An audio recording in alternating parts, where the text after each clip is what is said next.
MIDI sequencers. Let's talk about what MIDI sequencers are.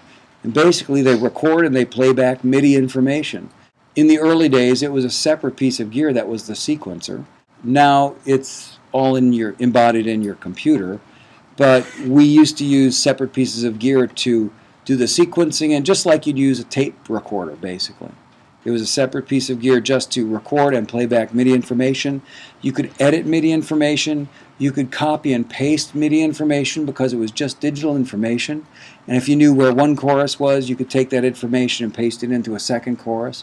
You could do programming in that way as well. So you could take and play the music for one chorus, and then you could copy that digital information and put it again, so you've got a double chorus. So you could do these kind of edits that you wouldn't be able to do in the analog tape domain. You could do it in the analog tape domain. It was just a lot harder to do. And that was sort of the first experimentation on copy and paste, right? Cut and paste that you do now without thinking about it. The control keyboard was used as a separate keyboard that just controlled MIDI data to enter into the recorder, which was the MIDI sequencer. And then the sequencer would play back multi-channel and multi-MIDI information to other sound generators. So MIDI could be copied, pasted, made it a whole lot easier to come up with a song idea, come up with a verse and a chorus, and then just cut and paste, cut and paste, cut and paste until it sounds like a song arrangement and go, yeah, I like that or I don't like that. And then you could keep it for a later time. You come up with another idea, you could just create an 8-bar or 16-bar bridge and insert it wherever you wanted to. So it made the songwriting process really much easier. A lot of the early Madonna stuff was done with outboard sequencers. And you could loop, you could time transpose, you could actually quantize because it was just digital information that you could move around. You could randomize the feel. You could say, I want it to be close to the perfect tempo, but I want the notes to be a little behind the beats. So you could make it feel real. At least that was the whole idea of randomization of feel. And then the data could be backed up and stored on an external device for later use or to bring to another studio. So it was really handy to have. And this is how it would be hooked up. You'd have a keyboard feeding into the MIDI sequencer to enter your MIDI data. Since you're just playing performances, and if it was drums you were playing, you'd just hit the keys like they were drums. If it was bass, you'd play a bass keyboard. If it was a regular keyboard, you'd play multi-note chords generally. And then it would feed out through or into an outboard sound generator, then through to the next one, then through to the next one. So the through port was just sort of a feed through so you could get to other sound generators. And that's with an outboard. Here's a great example, the drum machine there. So the drum machine would play the drums. You'd have, potentially each keyboard playing more sounds. And you could have like a 4-piece, 5-piece, 6, 8-piece band depending on how many sound generators you had and how many ideas you had. So it was great for the guy that was sitting in his project studio where he was writing songs and he could sort of come up with all the parts for the band all at once. Rather than having to be just the keyboard player. He could play the drums, he could have all of his ideas come to life. MIDI setup with a computer was basically the same kind of concept, except the keyboard would play into the computer to program the MIDI data. Computer would store it and arrange it, you can edit it, and then play it back through your keyboard, and then it would loop into the other keyboards. Same sort of process. The computer was just used as a MIDI sequencer. So this is what a sound module would look like. I forgot. You probably have never seen one. This is a rack space keyboard, and you could get in there and it probably had 128, 256 different kinds of sounds, different sound banks, some drums, some keys, some strings, some vocal sounds, all that kind of stuff. I still have a bunch of them, actually. I gotta say, some of these old sound generators really sound cool these days. They've got very vintage sounds that, you can get them as plugins now, but it was pretty great where you could just go to the sound generator and adjust the envelopes in the sound generator to program your own sounds. In fact, another little story, back in the day, we always felt like when we got a synthesizer, it was loaded with presets. First thing we'd do is dump all of the sounds and start over and reprogram our sounds. Because we sort of felt that if everybody had the same synthesizer with the same sounds, what we were doing musically wasn't unique. Maybe the performance was, but the sound wasn't. So we really wanted to create our own unique sounds. People would covet their synthesizers and their sounds because that was what made them unique. And needless to say, people would try to get everybody else's sounds. That was like the thing at the time.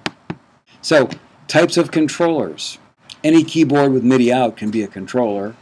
There's wind controllers, so it looks like a wind instrument that you play, and it can capture pitch information, pressure information, how hard you're blowing into it, bend information, so if you let up on your pressure of your blowing into it, all that kind of stuff can be captured in MIDI.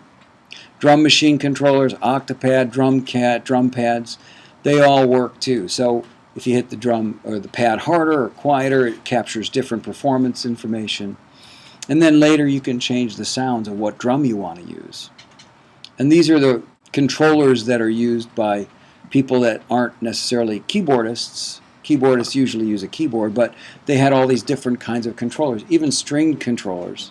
So guitar, violin, viola, cello controllers, foot switches, physical motion controllers, so, dance or air drums. They've got this thing where you can hold these things in your hand and play drums, and it records your performance. And then you can play sounds with it. So it's like you're playing real drums. Keyboard and mouse controller, or any other way that you can enter MIDI data into the computer.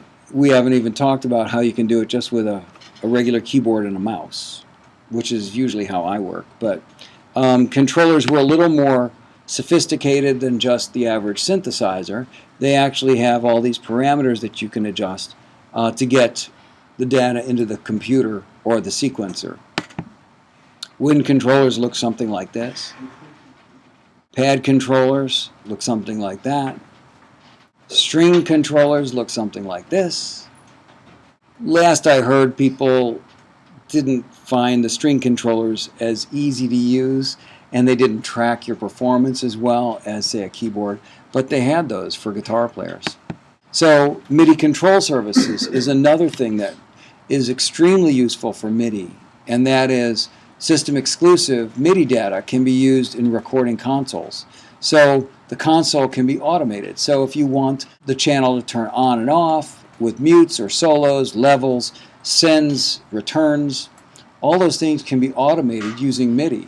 All you have to do is program it in, and you can use your computer to do that, or the control surface itself. So you turn a knob, it controls your performance of what you just did, records it, and then it can play it back and do the same thing over for you. That warrants a moment to digress a little bit, because in the 70s and early 80s, when we were trying to do automated mixes, where we were trying to get computers to interface with the recording console so that we could move levels and ride vocal levels, and say there was a solo coming, we'd push a fader up to make it a little louder. All those kinds of moves started out just as fader moves, and then mutes and solos, and then eventually it got to the point where the SSL consoles could record all of your moves. And then later you could bring it back as a total recall for the board so that you could come back to a mix and alter it later, which was a very costly process. If you were in a studio in the 70s or 80s and doing a mix, to come back because you just didn't make the vocal quite loud enough, you'd have to come back and take a day to reset everything up just to raise the vocal level just a little bit, which was a very costly experience for the record companies. So when we would mix, they would require us to do mixes that had vocal up, vocal loud, loud, loud, vocal quieter, no vocal at all, band onlys, a cappella mixes, all these various types of mixes, because if we had to go back and remix, it was just extremely costly. And that, what we used to do back in the day, if we had a mix that sounded good, except one line of the vocal was a little too quiet, we'd go to the vocal up mix and cut that line out of the actual analog tape and splice it into the other mix, so that we didn't have to remix, because we wanted to avoid the remix process at all costs. But with MIDI control services, this changes the whole dynamic of mixing, because your computer can just bring back your mix, know all your moves, and just recreate what you did. It's sort of second nature now in your computer. You just save the session, right, and come back to it anytime.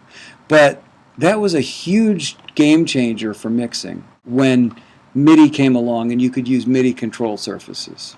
Other kinds of MIDI effects that used MIDI, system exclusive information, were harmonizers, and SPX 90 was the first multi-effects unit made by Yamaha. It was a single rack space. I had tons of them. They could do everything from delays and reverbs, flanging, phasing, all those kinds of effects. And it was great because you could just step on a foot pedal if you were a guitar player and have a rack of these effects. And then all of them would change and you could preset a lot of your sounds. So if you're in a session or playing a live gig, each song could have a totally different guitar sound or guitar effect. And in a session it was really helpful because you could get the clean sound, step on a pedal, have the dirty sound, the rock sound, you could have the R&B sound, you could pre-program these things. And a lot of the guitar players would bring in racks of gear with MIDI controllers with tons of switches that they could just step on and try different sounds and see how it fit into the music. So this is a list of some of the equipment that had MIDI controllers, controlled effects and system exclusive information. Other uses for MIDI system exclusive. Now this is really interesting because they've taken this concept to another level now. Other than just performance capture, they've started using MIDI wireless, using Bluetooth or Wi-Fi. You can be back at the soundboard during a live performance playing the keyboards for the band on stage. You can use sample dump standards, so you can transport samples from one studio to another and dump your entire sample library into another sequencer. Timestamp tells when events happen for synchronization. MIDI show control. This really fascinates me. They use MIDI show control for synchronization of lights and playback and motion devices in live performances. And I would almost guarantee that all of the big shows use MIDI controllers for all of that. These days, back in the day, we kind of were roughing it, had a little computer off stage. Actually, it was a Hewlett-Packard, and we'd just try to send information to keyboards. Now it's so much easier. I mean, I've even seen guys walking around with Bluetooth MIDI control surfaces. So they're mixing a live show, and they've got an iPad, and they're sitting in the front row, and then they're in the back of the audience, and then they're moving around the entire concert hall, saying, "Oh, sounds a little bad here. I can't hear the vocal," and adjusting their mixes from their iPad, which wirelessly transmits to the board and changes the controls for them. It's really, really great. Now, a time code. That became really, really important because it had song pointer position. So you could go anywhere in the song, start the sequencer, and it would know exactly where you were at, and all of the synthesizers would immediately be in the right place. So all of the performances would be synchronized. It was way better than rewinding tape and waiting for it to rewind. You just hit back 8 bars and it would start again. It was great. So just so that we don't confuse things, let's be really clear. MIDI and digital audio are entirely different things. Even though MIDI is also digital and digital audio is also digital, they're both different. MIDI digital encoding of performance parameters, where digital audio actually encodes encoding of analog audio signals. Both can record multi-track format, both can sequence samples, but they're entirely different. So common softwares include both capabilities. So MIDI sequencers and digital audio recording